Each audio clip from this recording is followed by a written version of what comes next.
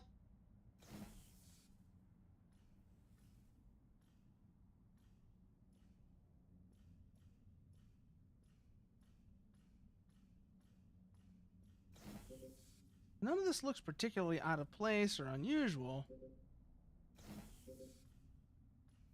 Follow those platforms.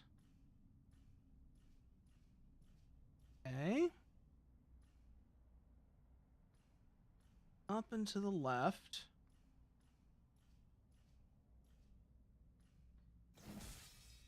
Oh! There was a sound just there.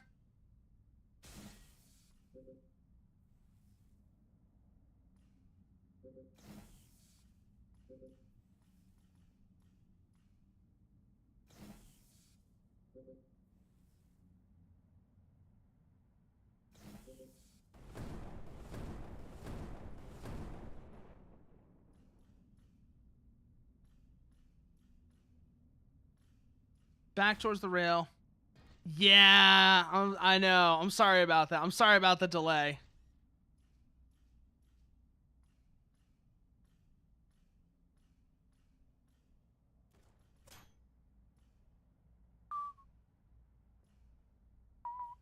So I'm looking at the tree. So I'm at the train car looking at the tree. And there's something I'm looking for here.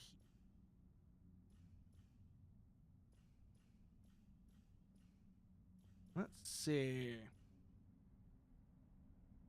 Up across the wall from the rail, away from the tree.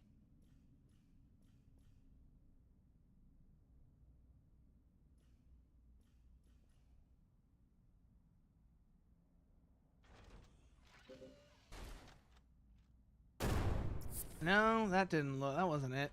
That red light made me think there might have been something to it, but it's just a reflection. Okay. So up. Hey, leave me alone. Leave me alone. I'm busy.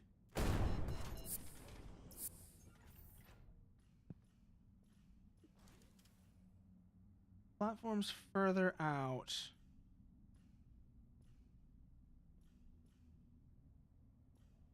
Oh, those over there?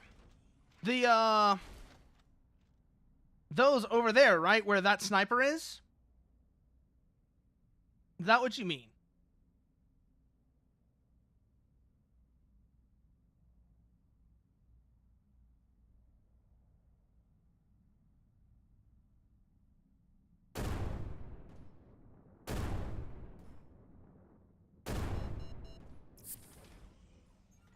Okay, I know where I vaguely know where I need to go now.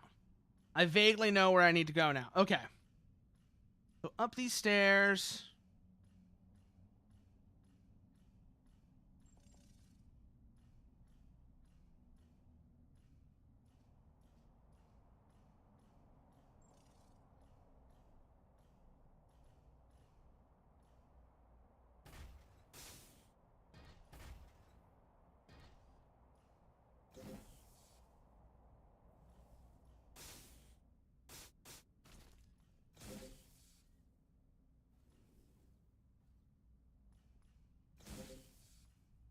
Well, I'm gonna be destructible.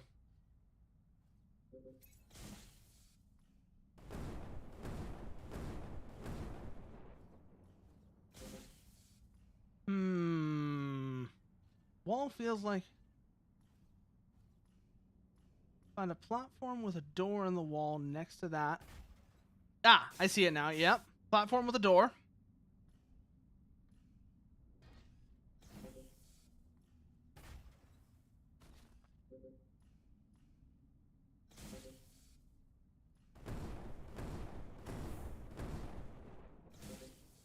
Okay, so we're just gonna sit here and keep hitting it. Melee recharge time is so annoying.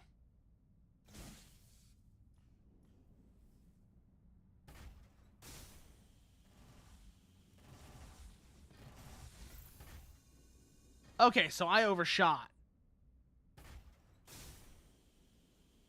Yeah, that one over there where the sniper was, like I was saying. Okay, so I need to go there.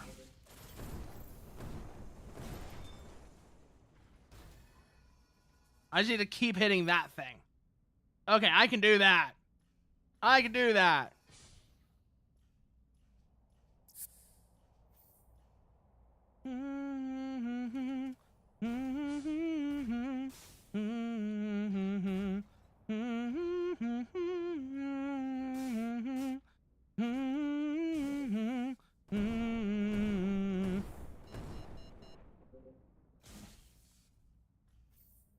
Take another one of these real quick.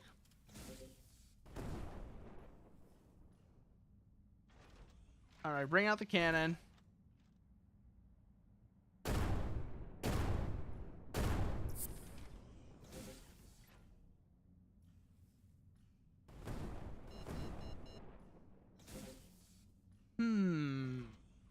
Well, I swear, watch this thing end up being story locked.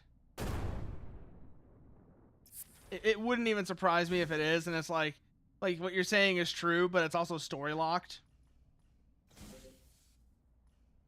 Like I have to do something before I can break this.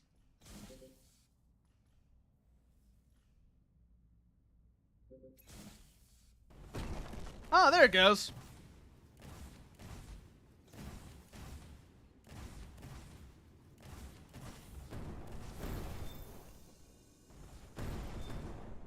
What do we got here? A hidden message. Kunada. And what are you? Bionic parts 4. Ah, and then this door opens. Anything else in here interesting? That door is broken. Let's see what the hidden message is. Important resources. Hidden message. Stamped with the symbol of Kipro Verde. It begins with a long-winded apology and ends with the words, "Be free."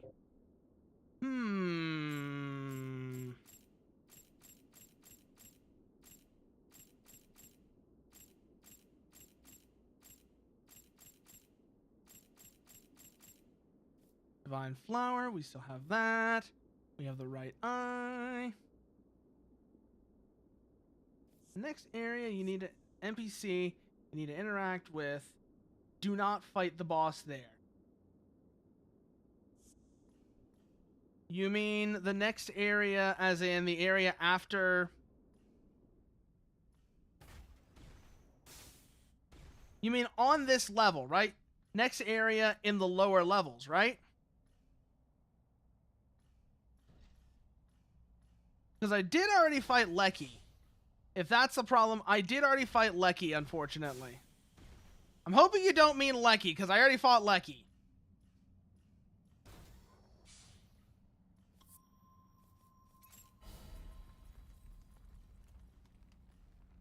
Okay. The red zone after Lecky. Oh, I don't need to use this one. I need to go down to the other thing. So we go back down to the rail. Clear our path out just a little bit to make things easier. I love how they panic when I do that.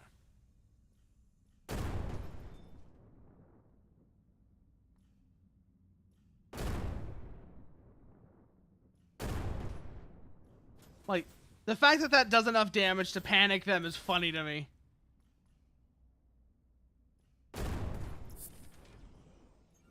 Okay. Whoop! Okay, we're good.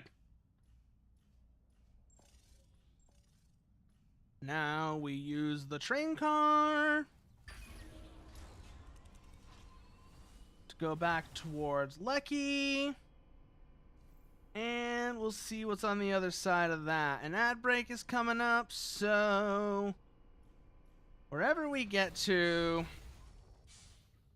that, whenever that starts, we're gonna find a safe area to stop, and then, like I said, that'll be a quick stretch break, and then we'll get back into it.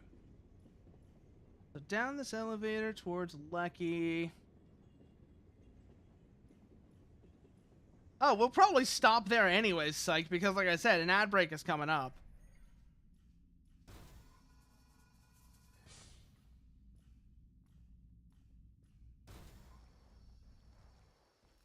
There we go. Oh, enemy nips.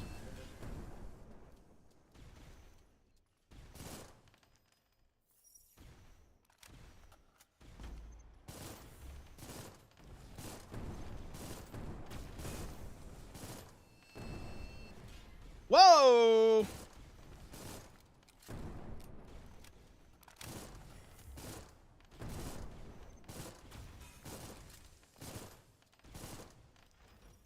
Pull back, pull back, pull back, pull back. Gunner heat.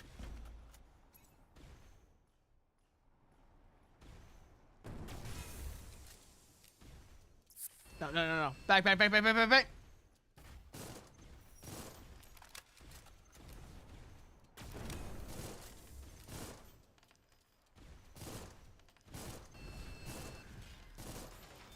There we go. What did you got for me? Triple X MSC, MLV, MLO2 V8 gram. And a nerve sample. Okay. So, ad break. We're going to take a quick stretch and then be back.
We're back. So let's have a look at this area, see what we're dealing with.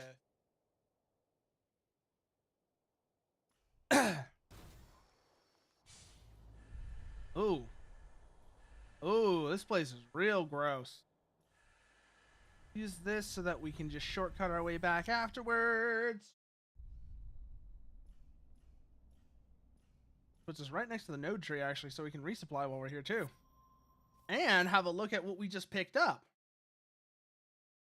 That's really what I want to do before we go any further. I want to see what we just picked up. Because we grabbed a few things. Let's see. AR-102A2 Gladius.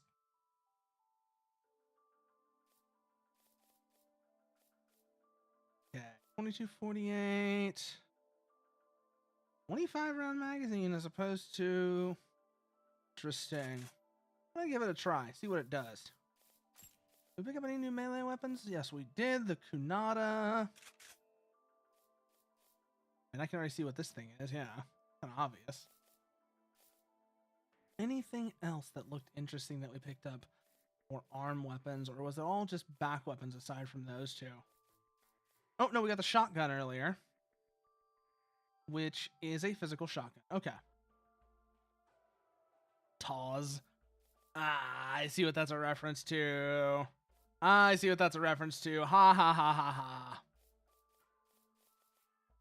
So how y'all aren't clever, y'all aren't clever, Nitro Plus. I know what that is.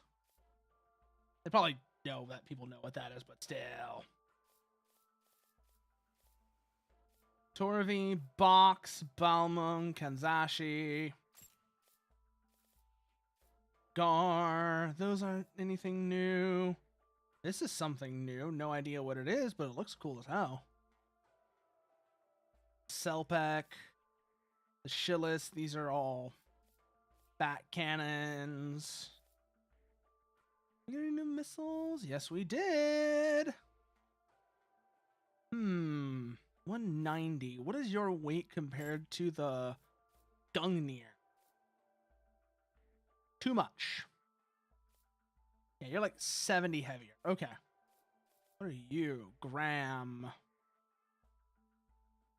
Shot velocity, blast spread, range. Ah, I see what your deal is. Oh, are these verts? Are these verts? These are vert missiles, aren't they? In which case, those are funny. Vert missiles are funny. I remember those from the Armored Core. Yep, these are vert missiles.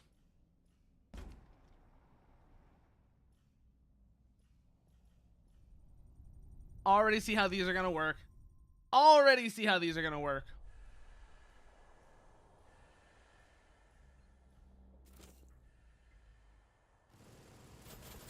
Whoa! Oh, hello!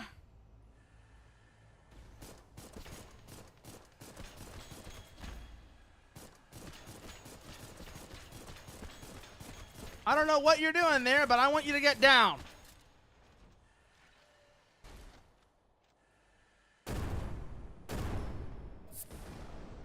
Okay. Good. No more of you.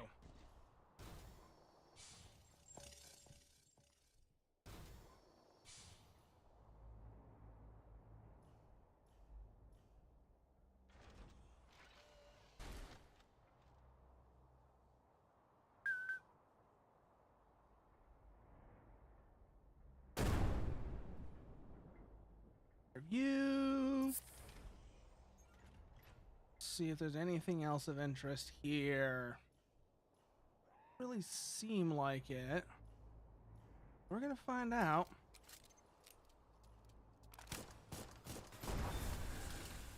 Oh! Yeah! We're going to stay the hell away from that! I know what that is. That big black cloud. Well, I don't know exactly what it is, but I know what it's gonna do. That's for the parasite effect.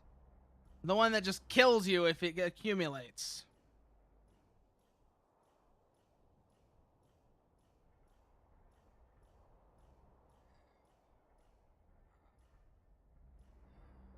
Yeah, we want to stay the hell away from those things.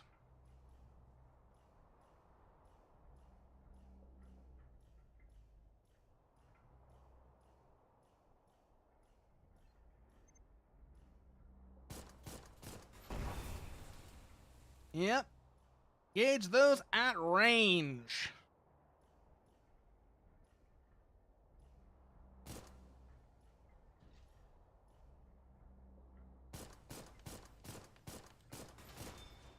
Because otherwise, they're going to be a big problem. Da, da, da, da, da, da, da, da, da.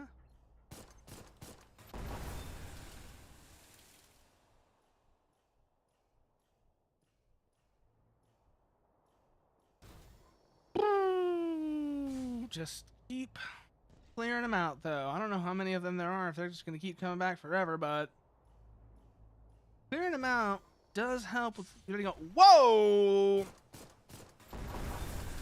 Oh, good. They do chain react off each other. I'm looking for a shack. Okay.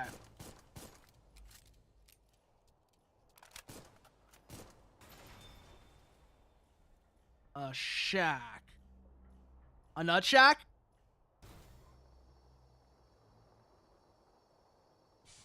Lasagna is stacked pizza? Maybe. Maybe.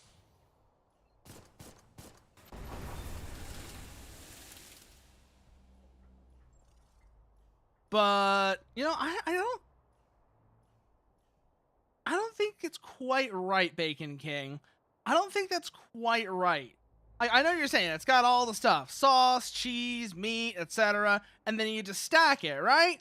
But the thing is, somber pest. Yep, that's the one for the parasitic infection.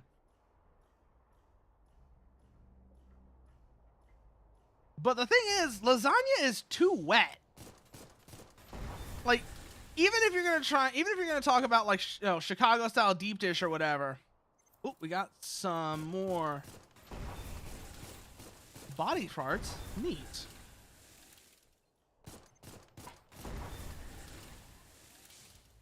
Whoa, back.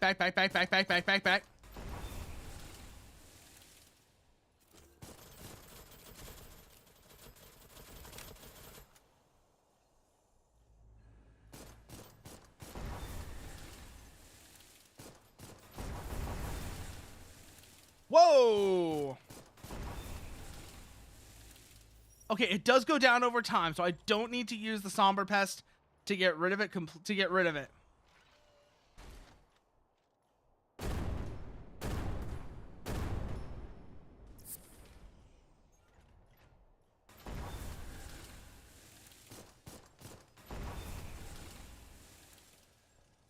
Get to the shack. Well, I gotta find the damn shack first. Oh, I can trigger them! I can trigger them into detonating!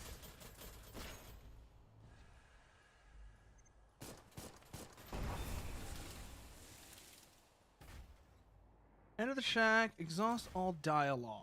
Another somber pest. Okay. Looking for a shack. I'm looking for a shack. Let's see. Ooh, another weapon. Nice. Just keep moving. That's some kind of tree. Oh, I did? Huh.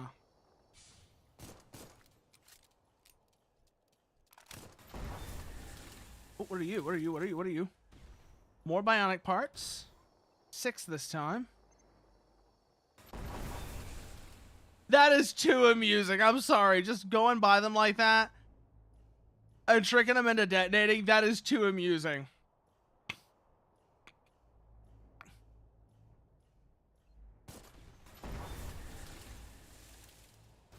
Also kind of necessary considering how many of them there are.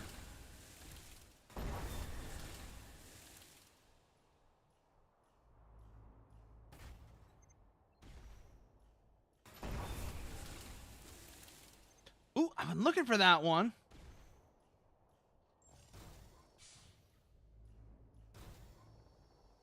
Okay, we're back at the entrance now.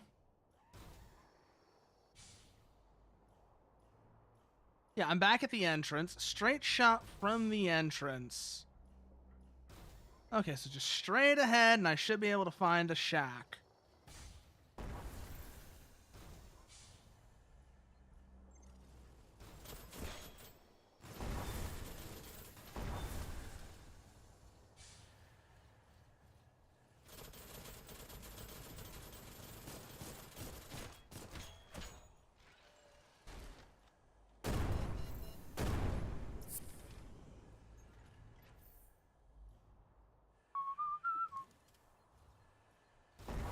That wall I passed.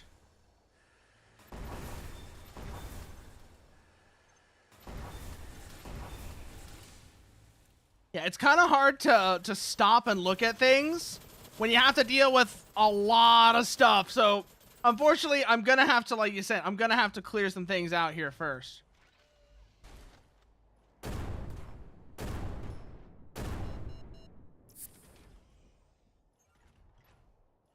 I'm just getting shot at a lot.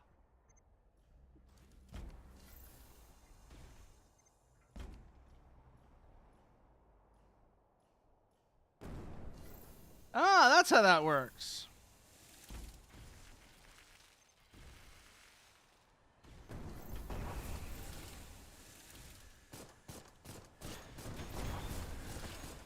Okay, it doesn't work the way I thought they would. These don't work the way I thought they would.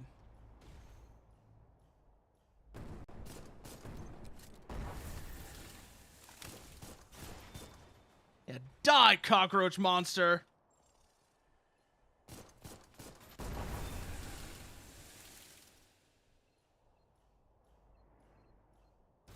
You don't belong in this world. It really does look like a metal cock. It does look like a mecha cockroach. Kind of funny, actually.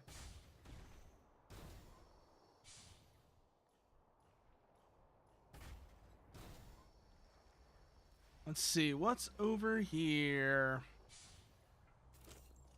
Another pearl. Ooh, very good. Another one of those guys.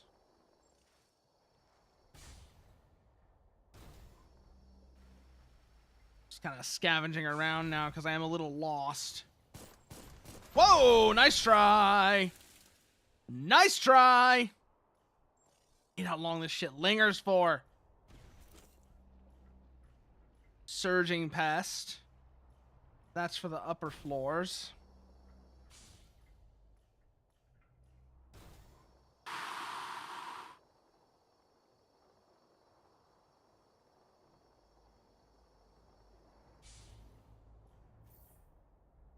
Hold here.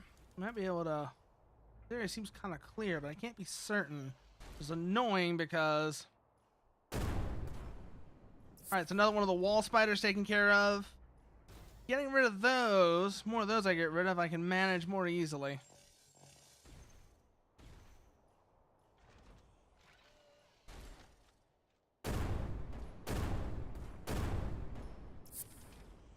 Okay. I think that takes care of the biggest problems.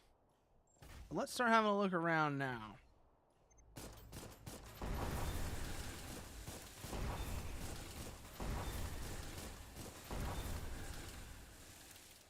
Ugh. A lot of black dust. A lot of mold spores in this place. Yeesh. Let's see why they don't want people to come down here. Black mold sucks. Whoa, there's another one of you.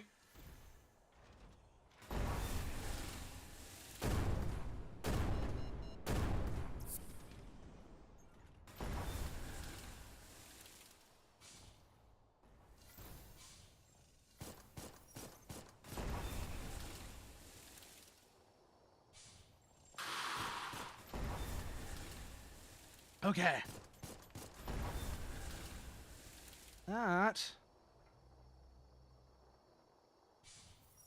Okay, that's the entrance. We're back at the entrance.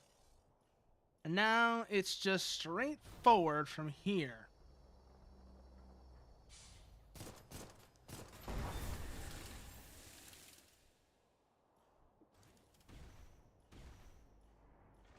One of those damn machine gun spiders.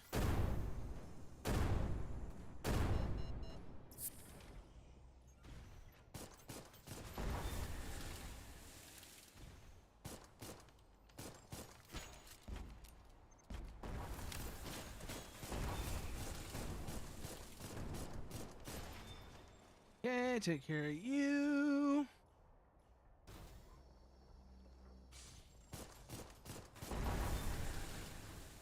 Okay.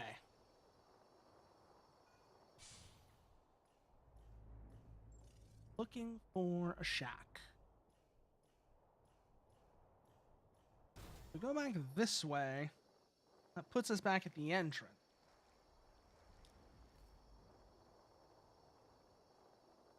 Slightly left from the entrance.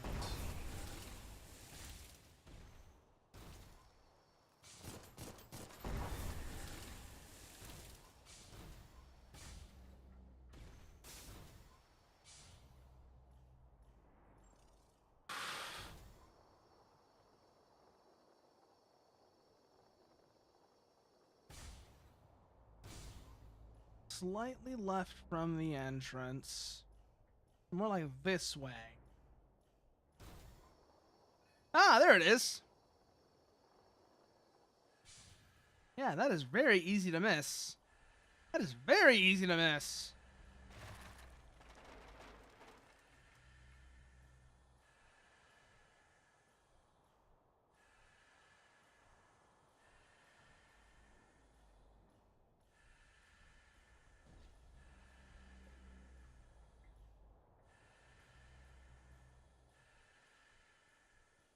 Nothing here.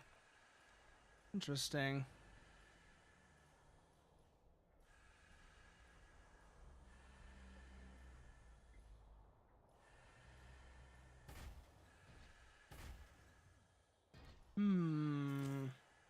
No, I have not. I have not killed anyone. I have not killed anyone, Psych. So, yeah, no.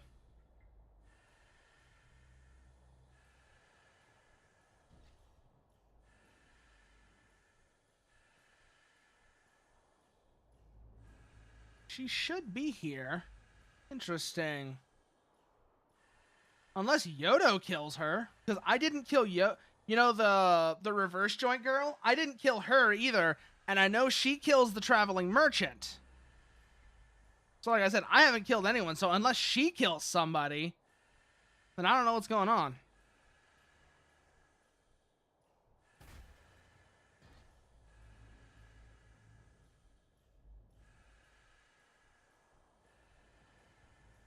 Okay, she doesn't affect this. I'm gonna deal with this thing first. Find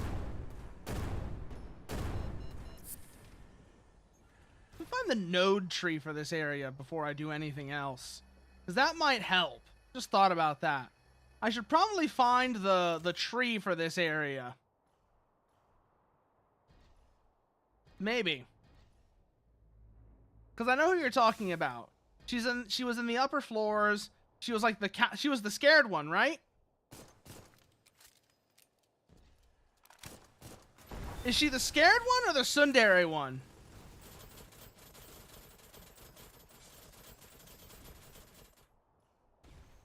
Because I remember there's like one of those was the tank girl, but I forget which one. Ah, it's the tsundere. Okay. It was the tsundere one. Okay. I think I only ran into her once, so I might have missed that interaction completely, yeah. Graphite bud.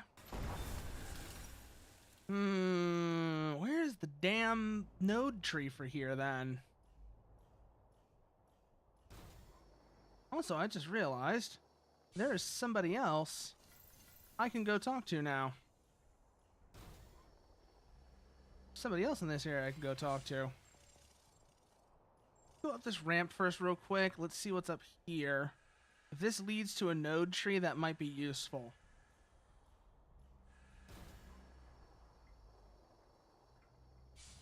Ah, yep, there's the tree.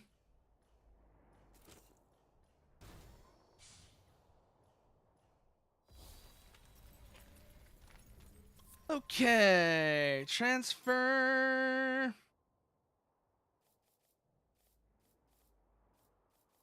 Back to the Forbidden Domain. Near the boss entrance for the previous zone. I definitely didn't see it if that's the case.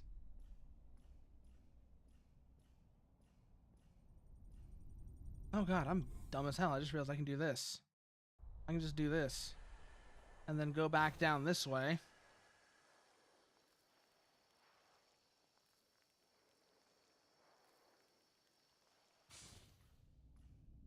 Let's see. Interaction near here.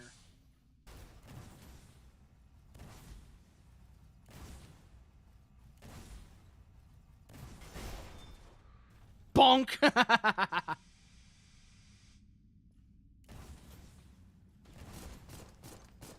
Trolley spot, look out, and you should see it.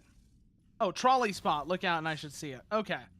But I was thinking it'd be like trolley, as in, like, it kind of fucks with you. You mean trolley like the train. Okay. The doorway with a fairy circle. Yeah, oh yeah, there. I know where you mean now. I know where you mean. I know where you mean. Let me go and see if there's anything there of note. I know the area you mean now. Yeah. Down out this way, right? And then we go in here, and she should be in here.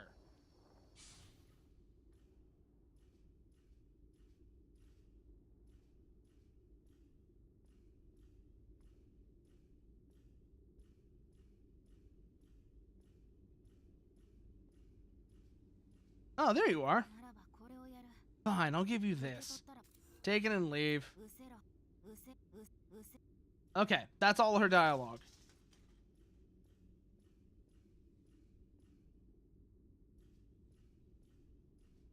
I guess I just didn't exhaust her dialogue is all.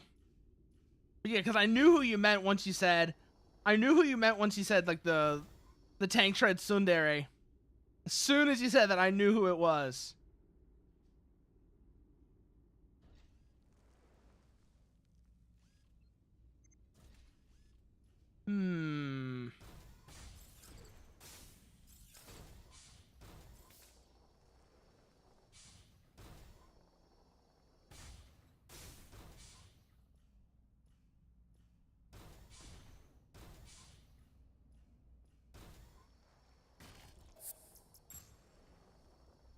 Oh, I don't have any of those on me? Shit.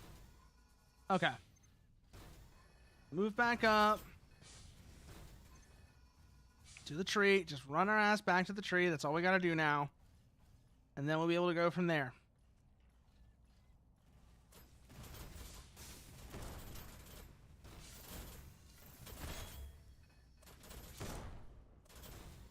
Okay. Use the tree now. Supplies.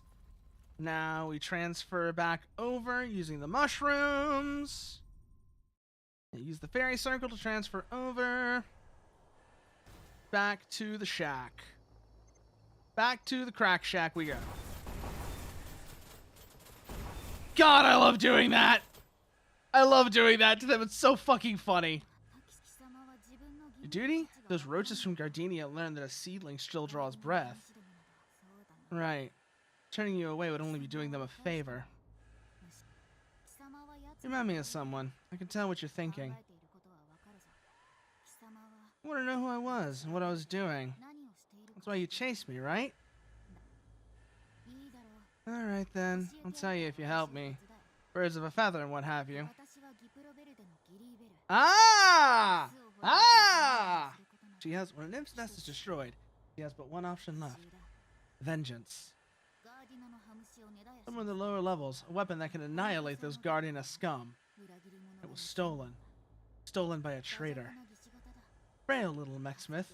She couldn't have survived down here for long. Means she must be...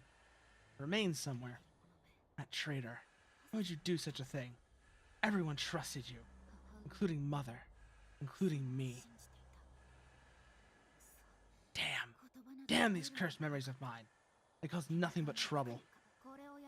Here, find the secret treasure, and there'll be much more of that. Glowing wing bug. Okay, dialogue exhausted. And now...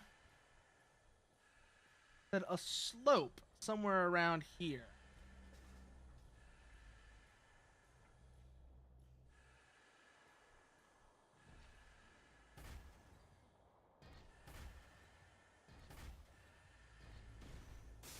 Ah, this one. It'll be next to the tree. Oh, fuck.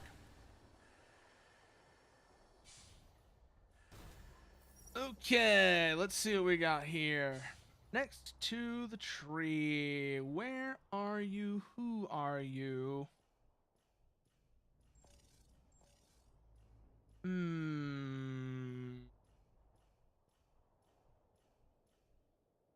Resupply. Okay.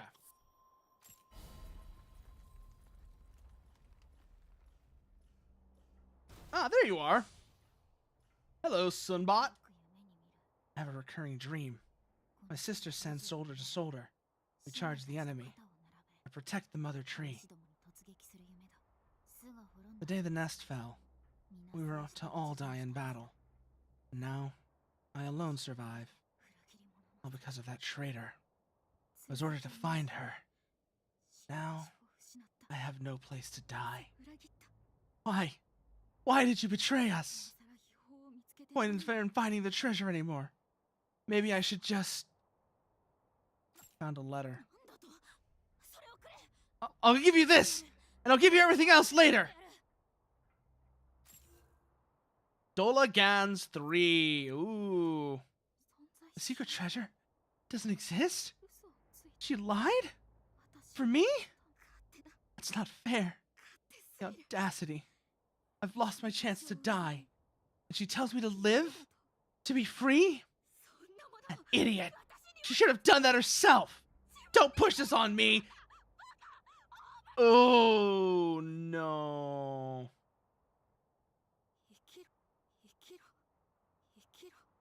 Okay, that's all you had to say. Let's see what this thing is. Let's see what this thing is. Looked like a rear weapon. But... it's certain. Guess not. Let's see. Ah, there it is. Oh! Check the brood chamber. Okay, let's see what we got here now.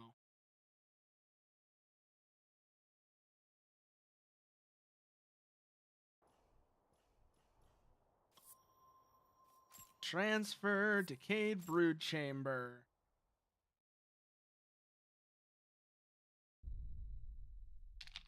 There was something weirdly gratifying about that. I won't lie. For better or for worse. It's the same thing with like Yo-Yo. When you first meet Yo-Yo, they give you the option of not giving her the supplement. But for whatever reason, it just doesn't feel right not to. Oh, hey. Hi, Sunbot.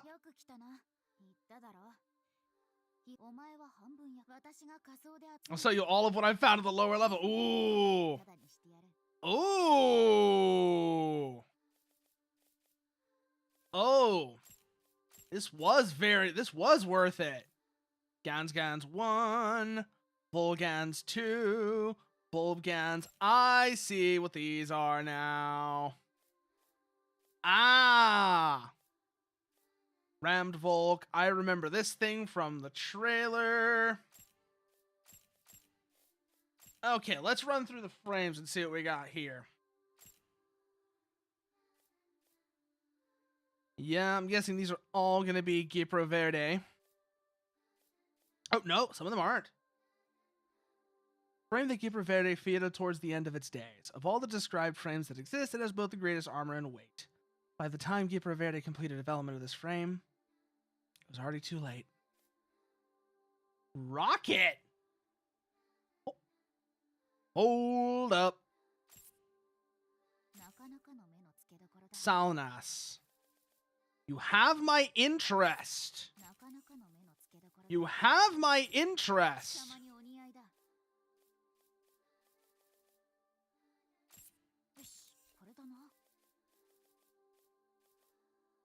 No headset for it, but I'm guessing I might find that somewhere if I haven't already.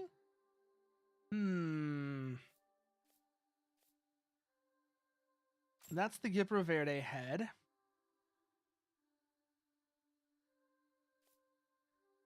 So extremely slow in speed. All deployed frames were destroyed after a harrowing encounter with Guardiana, except one battalion. That battalion stood unscathed, as though waiting in immaculate reverence for the return of the progenitor. Ooh. Its incredible weight only allows it to be airborne for short periods of time. This one gives me armor. That's the hangar module. What do you do? Hiroka. Ground bombings were effective against variants, but new ones with flying capabilities were born. This frame was thus designed as a countermeasure to these flying variants. Maneuverability while gliding saw massive improvements. However, it sacrificed defense. The weakness in the design took its toll as more flying variants came into being.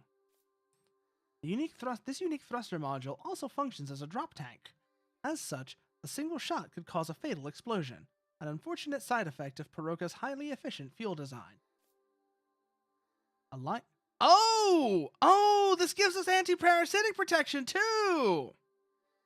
Oh, this will be really good for... It's actually funny! It all began when frames started crashing frequently and for unknown reasons. Recovered frames had no traces of damage, so it took a while to discover the microscopic variant attacking from within. Oh, this will give me black resistance! Oh, this is actually really good! Especially for the status effect in that area. The attempt to improve maintainability with the light weight also increased operating efficiency. They plan to compensate for the reduced ammo carrying capacity by controlling the number of sorties run. It ended up adding more stress to the pilots. Ooh. Let's see what the Gans is. Despite the subsequent development of smaller, lightweight rapid-fire weapons after the war with Guardiana began, many frame units proclaimed this is a true gun among guns, choosing not to part with it until their final days.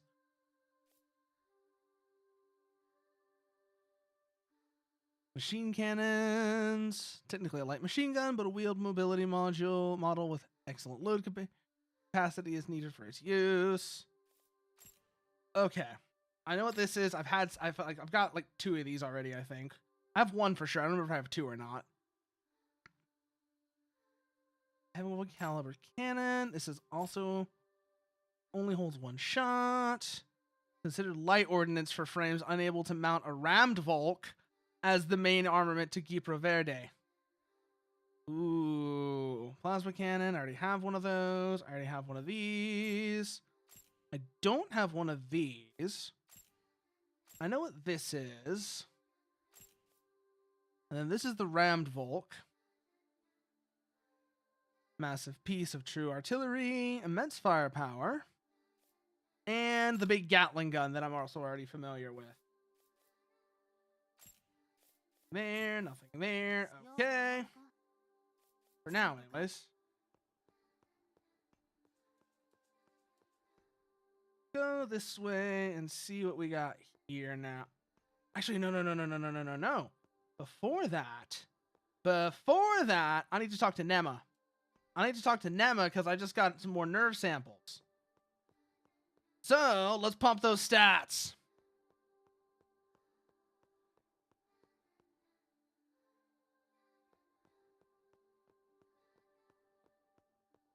So, talk to Nema. Let's see what we got here. Expansion limit release. Okay, I only have 1 on. More expansion material. Yes. Let's see if she has anything interesting else to say. Shara. She's the nymph who became a queen. Though, I'm not sure I'd call her a queen per se. If you're ever in the mood, you should give her a hand. Nope. I was just wondering what you would say about her is all. Now that we've done that, let's see. Toon humanoid.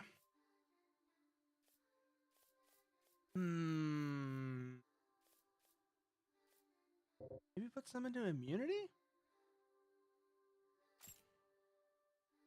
Let's see. That's barrier, max BP, max EP. Reduces our weight. That gets us more money. That makes our primaries more accurate. That makes our reload better. That improves our melee attack modifier. And that one, yeah, that's what we're going to want then. So we're already a pretty good spot weight-wise.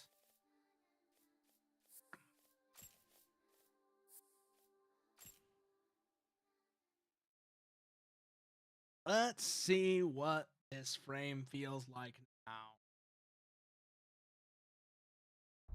Actually, no, I still gotta swap out for it. So, let's do that. And since we're gonna be doing that, I need something else. There's something we're gonna need for this, because we're gonna be doing garage fuckery. There's only one thing for that.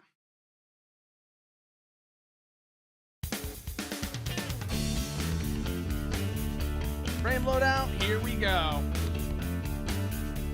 Dun-dun-dun-dun. I should learn this bass line. Oh no, the game crashed. God damn it. Dun,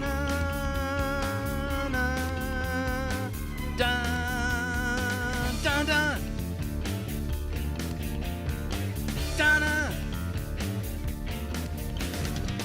Dun, dun, dun,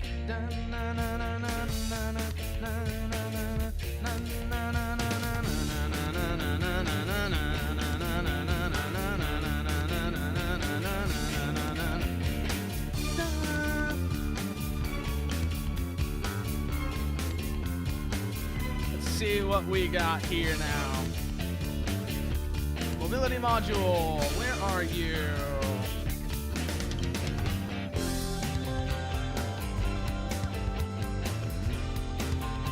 Salnos, there you are. Oh, this thing's gonna have capacity issues. I can already tell from here.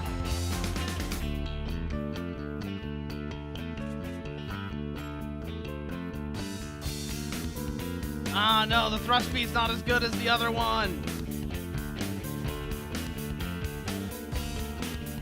Oh, but we can actually run our weapons still.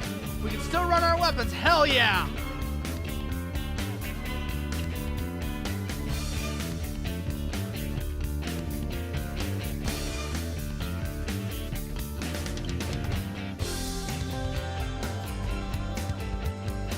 What our melee weapon here? Let's see what this thing is. The Dolagans. Some kind of battle rifle, it seems like. I love this. Just I feel that, psych. I feel that. Looking at them, I feel that. Am I over encumbered? I'm over encumbered. I didn't even notice. I didn't even look at our weight. I didn't even look at our weight layer. Just realized we're over encumbered. By how much? By 300. Ooh, this is a heavy sumbitch. We're not gonna be able to use this thing. Go back to the GTFR.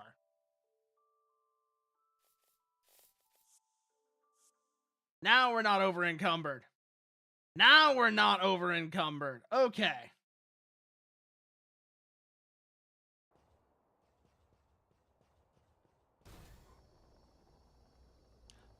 Oh, we're pretty decently quick, too. I like this. I like this a lot. Ooh, the jump on these is super good.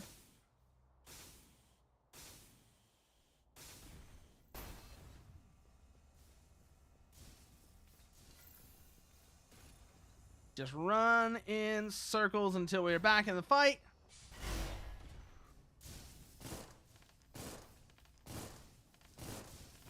Oh, I'm gonna need a different missile weapon. I just thought about that. I need a different missile weapon. This vertical one is not gonna work here. These do look really cool, though. These look really cool. So let's swap out the Gram for back to the Gungnir, I think. Unless I could take the MS. Oh, I could take the MSC. I want to see what these do. I want to see what these do now. These look fun. Actually, I remember I fought an enemy nymph that had these. I would know that they are.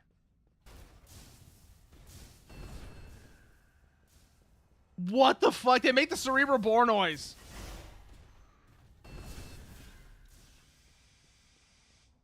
They make the cerebral. Ah, they don't do the thing after they hit though. That's a little disappointing.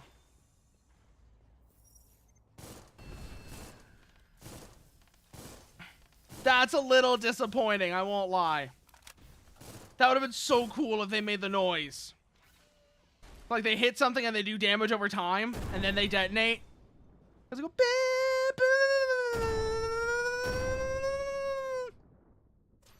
God. There really has never been anything like the classic Turok games. There really has never been anything like the classic Turok games that does shit like that, and that still makes me sad now.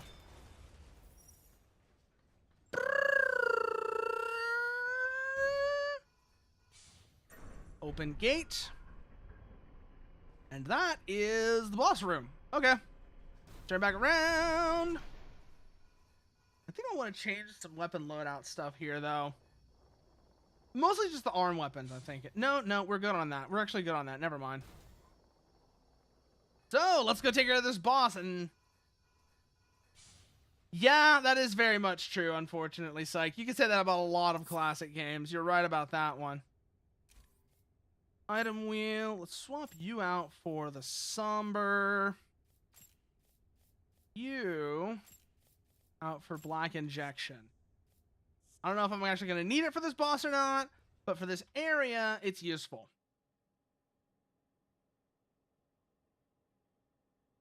What are you gonna be, I wonder? What are you gonna be? Oh! Oh, shit! It's a sea spider. Okay. Somebody liked that boss from Armored Core 6 a lot. I don't blame them. That was a cool boss. That was a really cool boss. It's a crab. Really, oh my God, literally is a crab, though. Yeah, like I said, it's the sea spider from Armored Core 6. Except a lot bigger. Yo, I wonder what that thing on top of it's gonna do. Big boy!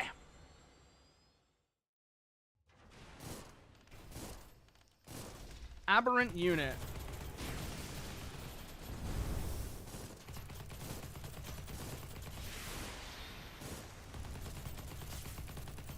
Oh man, it really is. Oh God. Oh shit, it really is the sea spider. It really is the sea spider. It's even firing lasers and shit at everywhere.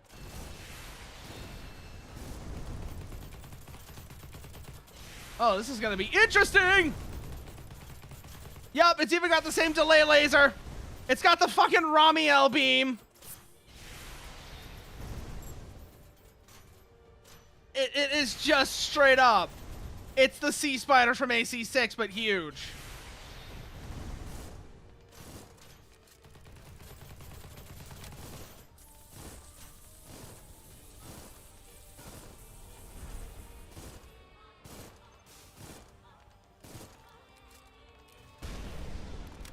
Whoa!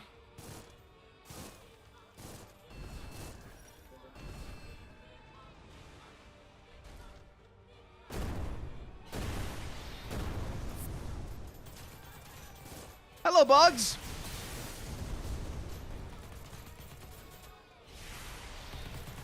Watch it, watch it, watch it, watch it, watch it!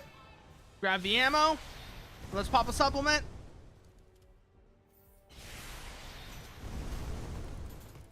Okay, we're gonna need repairs.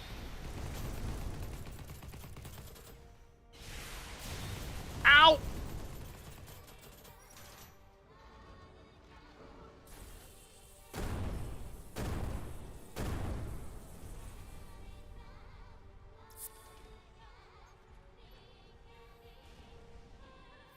Use another repair while we're behind cover.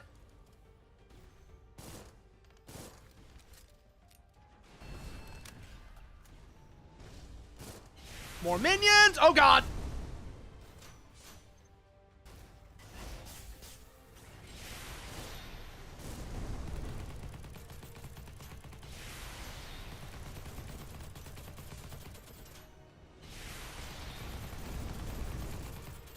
I love how it's that those little sub turrets are more dangerous than the main attack.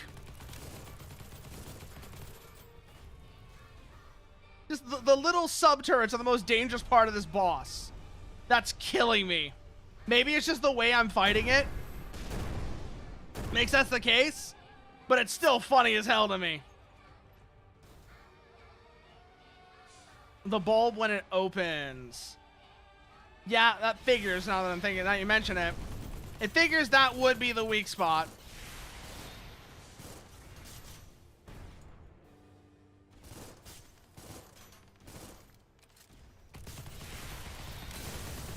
Ooh! Move, move, move, move, move, move! Okay, that's new.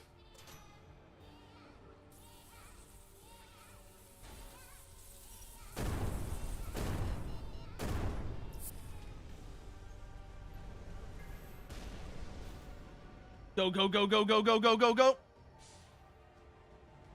We're gonna want that extra ammo.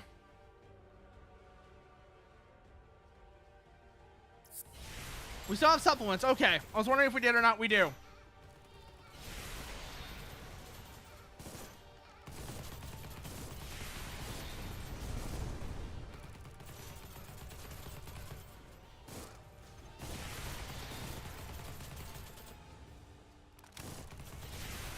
Continually stay evasive. Okay, it's opening the bulb. Shit, we missed the shot. Supplement. That's our last one. We still have the high grades if we really need them, but I did just find the howitzer, actually, Psych. It's funny you mentioned the howitzer, because just before this fight, if it's the one I think it is, I had just found it.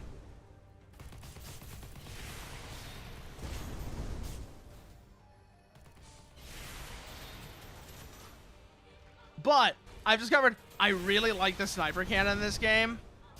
Thing hits like a fucking mule. The sniper cannon, both of the sniper cannons, both this one and the thermal one, both hit like a fucking truck when you line them up on something, and it's so good.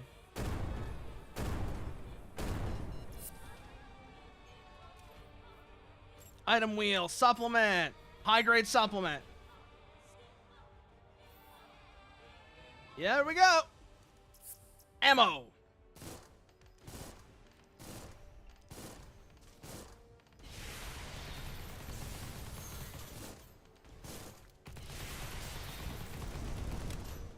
Back, back, back, back, back.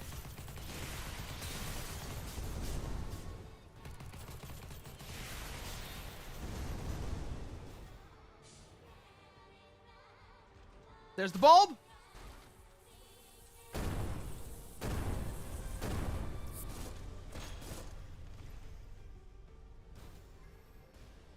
Pull back. Like I said, I don't know if it's just the way I'm fighting this thing, but I noticed that the biggest threat from this boss is not any of its big attacks. It's those little machine gun turrets on its knees. Those are the things that have done the most damage to me and have been the most threatening. Like this shit right here. This does not bother me, like, very much at all. Those, on the other hand, those are a problem. Bulbs opening.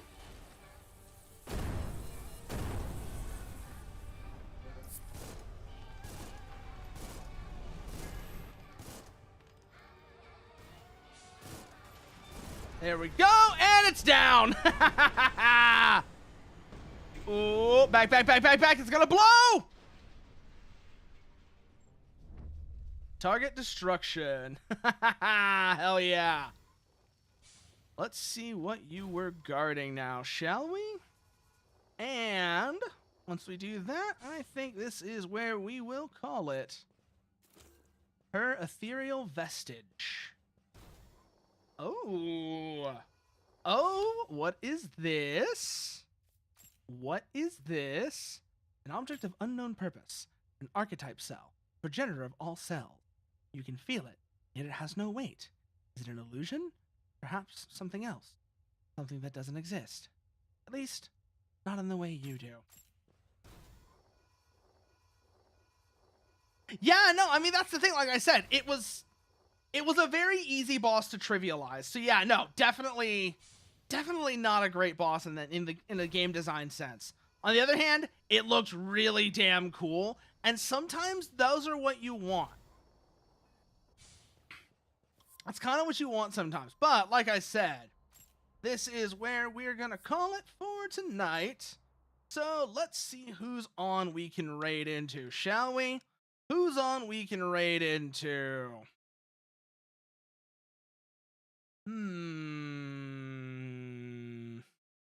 Also, thank you for the follow, Psych.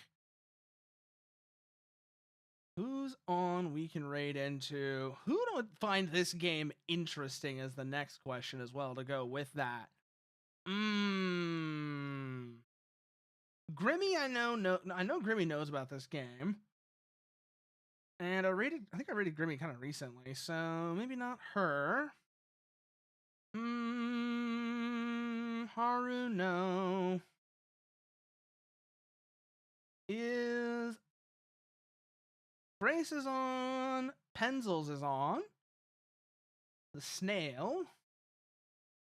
Vizonia is on. What is she doing? Special events. Just, basically probably a subathon for one reason or another. Ashton is on. Karagi is on. Sleepsy is on. Fleshy, Callie. No. Let's raid. Let's raid.